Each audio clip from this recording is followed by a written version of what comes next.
Buenos dias tout le monde. En ce jeudi 9 décembre, je me trouve à Antequera même,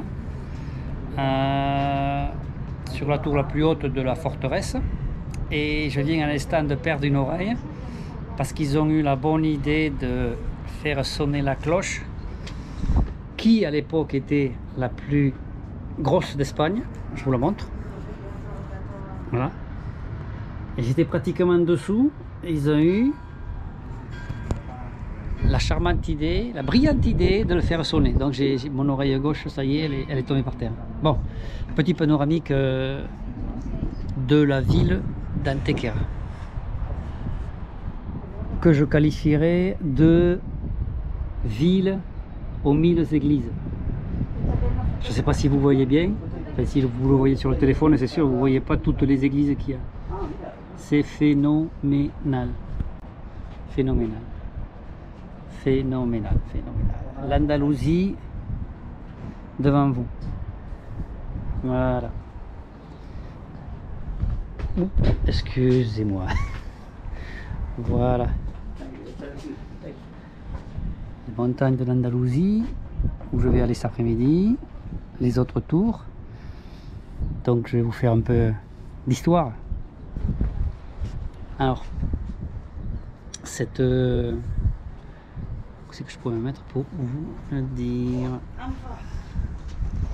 Voilà, comme ça. Ouais, peut-être. Peut-être comme ça. Ouais. Cette forteresse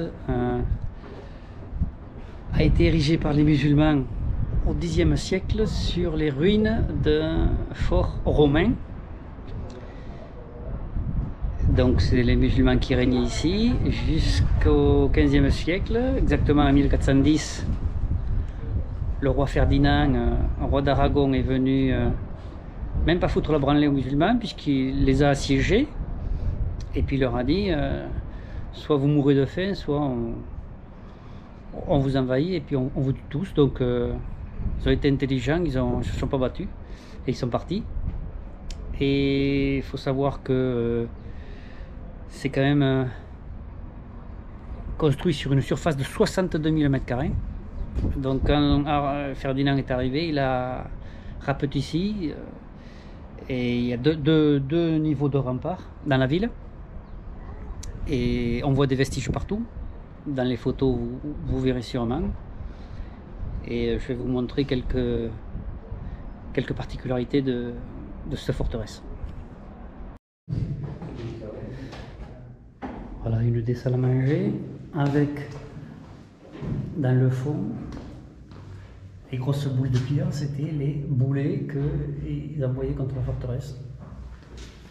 Donc ça fait bien ouais, 50 cm de diamètre. Ils envoyaient du lourd quand même.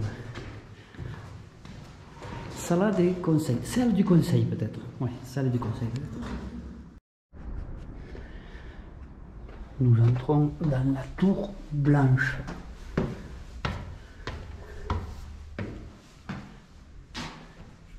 Avec ces petites pièces.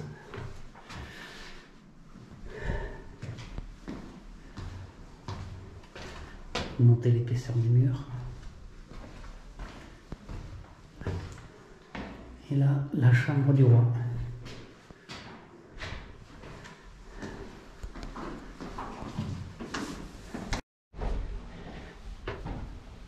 Les escaliers sont sympathiques à monter. Pardon.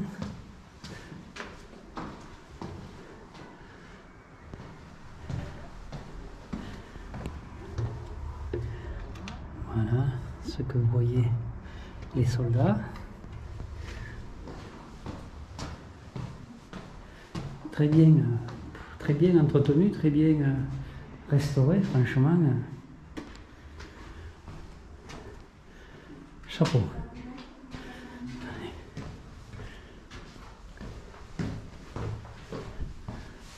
On continue. Je vais monter pour arriver sur la terrasse. La terrasse où nous voyons en face la tour où je me trouvais pour vous expliquer l'origine de cette forteresse. Voilà, voilà, voilà. Quand même impressionnant. Reste de la mosquée, la citerne. Et on m'a dit que, oui, où ça, ouais, sous les sapins, un trou de 6 mètres, sous le passage là, sous le rempart, c'était le cachot, 6 mètres de profondeur.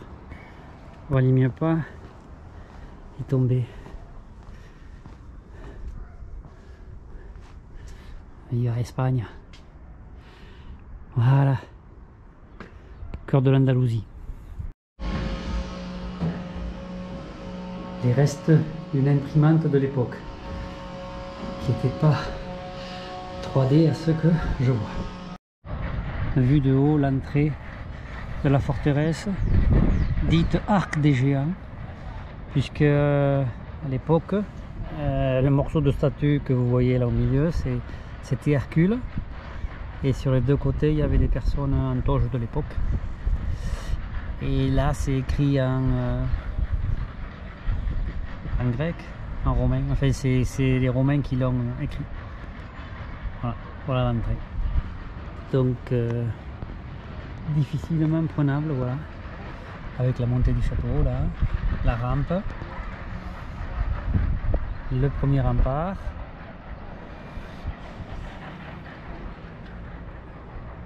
ouais, et le deuxième rempart, et là une petite porte où ça va.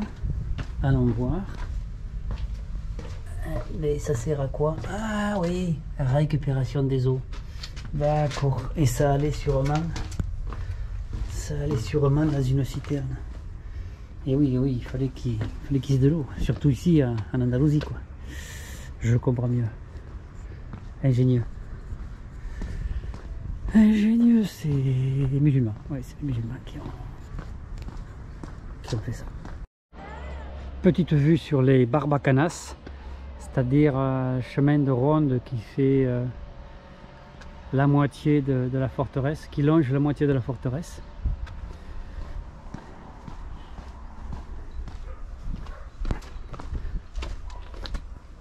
Barbacanas. Voilà.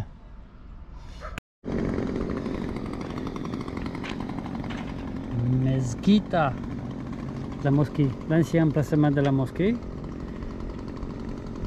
transformé en église quand le roi Ferdinand a pris l'Alcazaba. Vestige, avec la citerne d'eau à côté.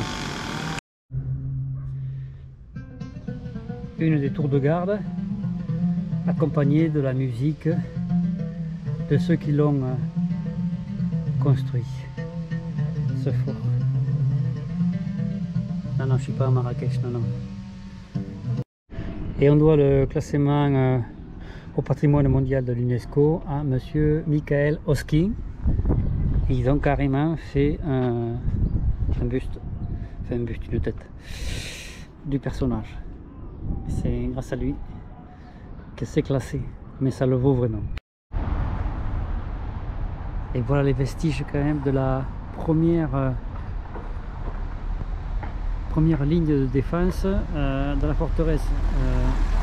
Bon, c'est en pleine ville maintenant, mais quand tu vois les tours qu'ils ont fait, et ça c'était que les premiers remparts, ça devait être gigantesque.